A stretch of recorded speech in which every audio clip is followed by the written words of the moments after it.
I'm Captain Intrigue. This is part 2 of how to build a superhero helmet with night vision, super hearing, and voice changing capabilities.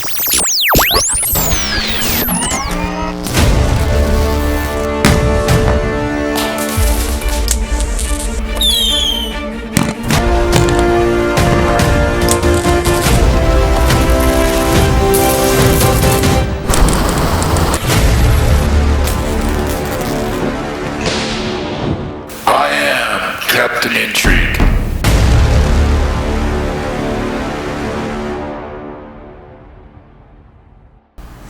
In the last episode, I built the helmet using EVA foam and I painted it.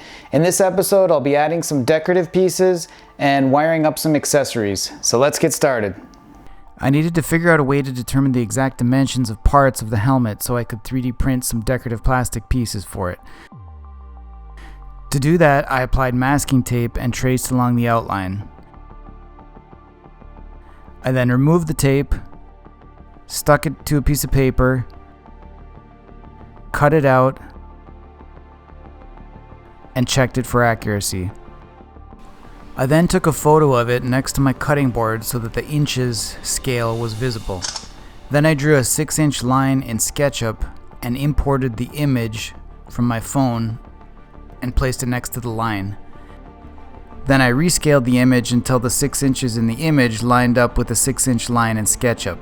At this point, I knew that the scale was properly aligned. I then drew over the template in SketchUp and 3D printed a test piece to make sure it fit the helmet properly. I had to tweak this a few times until I got it to fit perfectly, and then I 3D printed the final design. I then used a heat gun to heat the plastic and bent it to fit the helmet contour. It took a bit of trial and error, but I eventually was able to make it fit perfectly. Then I added a thin coat of barge cement to the helmet and the plastic piece. I let it sit for about 5 minutes until it was tacky. I applied a second thin coat to both, again let it get tacky, and then carefully stuck them both together. Since the barge cement is such a strong adhesive, once the two parts touch, there's no pulling them apart again without damaging the helmet. Then I repeated the same process for other areas of the helmet. First by forming the plastic using a heat gun, then applying 2 thin coats of barge cement, then sticking the 2 pieces together. The decorative plastic pieces help the helmet to match the rest of the style of the suit, and they also give it a little bit more rigidity.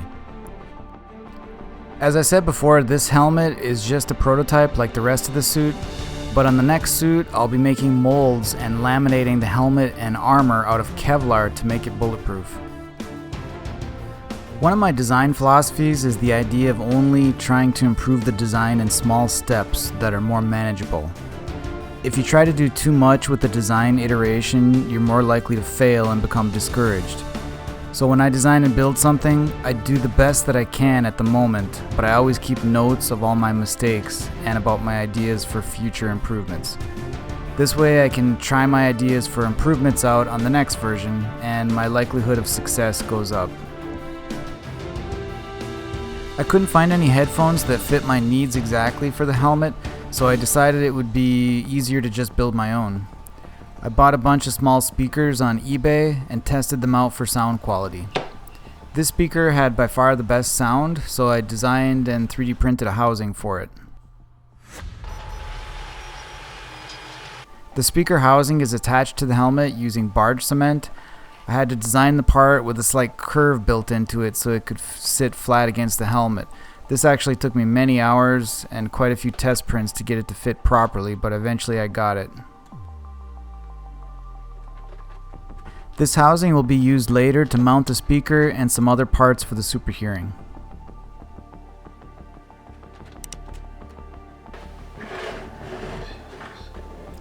The next step was to attach the microphone for the voice changer. If you remember in the voice changer episode, I had been using a headset microphone and I've been very happy with the quality of the sound from it. So I decided to just snip off the headset part and attach the microphone to the outside of the helmet. Attaching it to the outside was much easier than trying to squeeze it inside of the helmet. I designed and 3D printed a mounting bracket to attach the microphone to one of the decorative panels on the side. This actually worked out nice since the microphone arm is adjustable, and then I can move it right up to my mouth when I'm using the voice changer.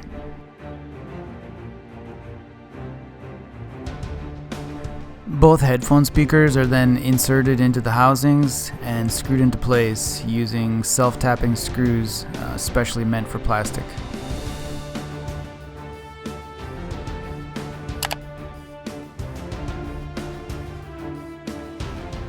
I made these LED mounts that will attach to each of the ear housings on the side of the helmet. I decided I'll be adding some really bright 5-watt infrared LEDs to enhance the night vision goggles. The infrared LEDs shine an invisible light that the camera picks up and sends the video to the LCD goggles. I'm also adding some 5-watt bright white LEDs that will act as flashlights.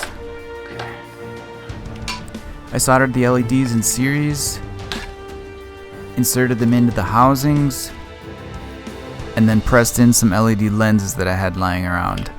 And these will be attached and wired into the helmet later. I needed a cover for the headphones, so I designed a housing and 3D printed it on my maker gear. I wanted to be able to turn the LEDs on or off, so I attached a switch under each ear housing, one for turning on the infrared LEDs and another for turning on the flashlight LEDs. If you remember from one of my previous episodes on super hearing, whenever you amplify a microphone and feed it into a speaker, if they get too close together, then feedback develops. To overcome that, I designed the headphones so that the microphone is attached to a vertical antenna. This keeps it away from the speaker and prevents any feedback from occurring, and I thought it actually kind of looked cool too. At this point, I felt like the helmet was missing something, so I decided to add some more decorative 3D printed plastic pieces around the sides. I think this was a good choice, and it really made the design stand out more. Instead of attaching decorative plastic along the top of the helmet, I decided it might be wise to attach a large section of velcro instead. This gives me a big area to attach things to the helmet in the future that I haven't thought about in the design. I've also noticed that a lot of tactical helmets have velcro in the same area for the same reasons. I used the same technique of applying masking tape, tracing it, then using it as a template to cut out the velcro and apply it in sections. The velcro has an adhesive backing, so it stuck to the helmet nicely.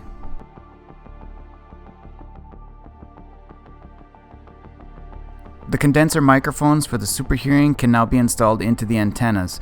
I designed the antennas with small grooves in them so I could route the wires down into the housings for the super hearing. For now, I'm just stuffing the wires into the housings since these will be hooked up later.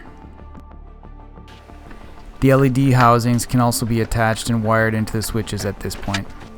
Then everything is put back together. And here's what the helmet looks like so far. Some people had commented that I should have built a motorized mechanism to lower the night vision goggles down onto my eyes.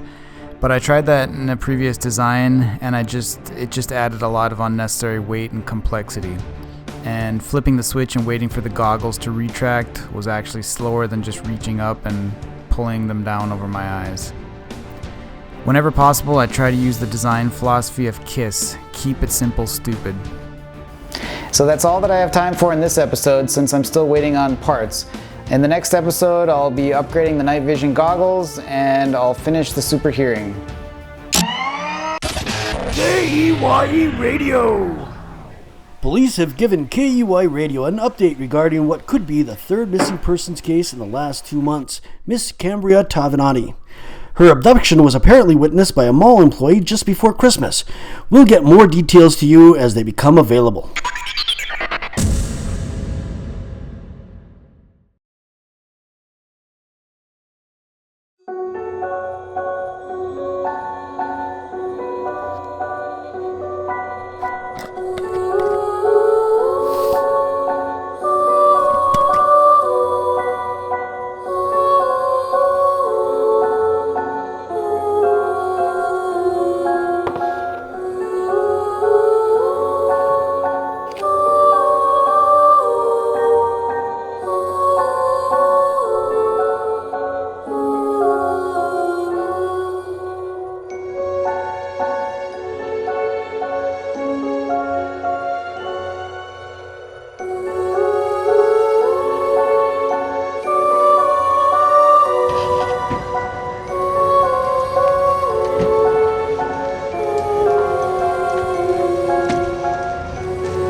you dropped your bags. Oh, what have we here? Christmas beans! Good stuff. Oh! Love the Christmas beans.